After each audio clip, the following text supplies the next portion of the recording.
Jaume I el Conqueridor, rei de la Corona d'Aragó i comte de Barcelona. Un dels reis més importants de la història medieval de la península Ibèrica. I de les Illes Balears també. No va ser un rei de palau, para nada. Va ser un rei format en tensió i guerra constant. Un home ambiciós, estratègic, carismàtic i impulsiu que faria de la Corona d'Aragó un dels regnes més importants de tota Europa. I a aquesta sèrie vos contam com va conquerir un dels indrets més importants i estratègics de la Mediterrània occidental. Vos contam com en Jaume I va conquerir les Illes Balears. Benvinguts, benvingudes a Història Balear. De Medina a Mallorca, el regne de Mallorca. Quan penses en Mallorca segurament te venguin al cap Magaluf, la Serra de Tramuntana o alguna de les nostres preciosíssimes platges. Però en el segle XIII trobam una cosa bastant diferent. Muralles islàmiques, mercats i connexions amb tot el nord d'Àfrica. I és que des de l'any 902 després de Crist, les illes formaven part de Al-Àndalus. Concretament teníem el nom de les Illes Orientals de l'Àndalus. Un nom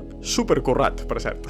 Mallorca, Menorca, Javisa i Faramantira. I com a capital de totes aquestes illes trobam Medina Mallorca, actualment Palma. Era l'espai polític, administratiu i el centre comercial de tota la regió. I no eren poca cosa, xaval, Teníem 25.000 habitants. Una de les ciutats més poblades de Europa en aquella època. Més de 20 mesquites, banys públics que per cert encara avui podeu visitar, mercats, artesanies, muralles, un port, de tot. I és que per entendre bé la conquesta de les Balears hem d'entendre molt bé el que se va perdre. Pensau que les illes eren un punt de connexió natural entre el nord d'Àfrica i la resta d'Europa. Medina Mallorca era una ciutat molt ben organitzada, amb agricultura, sistemes d'irrigació i una vida urbana molt complexa. Però aquesta posició tan estratègica i meravellosa tenia un preu. Les Balears eren vistes des d'Europa com un territori bastant problemàtic. Atacs marítims, tensions comercials, amagatalls de pirates. I tot això va crear una petita idea que se va anar forjant a poc a poc dins els palaus d'Europa. Aquell que controli Mallorca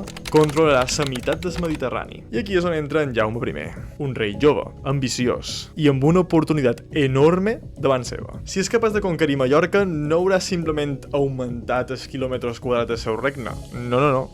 Haurà fet una de les majors operacions polítiques, econòmiques i simbòliques del seu curt regnat. Però abans d'arribar a la illa i contar-vos la gran promesa que va fer abans de pujar-se en el vaixell o de contar-vos la gran batalla de Portopí, cal fer-nos una pregunta. Exactament per què Mallorca? Què guanyaven exactament de veres? Qui havia darrere aquesta expedició i com se va fer? Al següent capítol vos contarem com se va preparar una de les majors expedicions de la història medieval catalana. Au, una forta ferrada.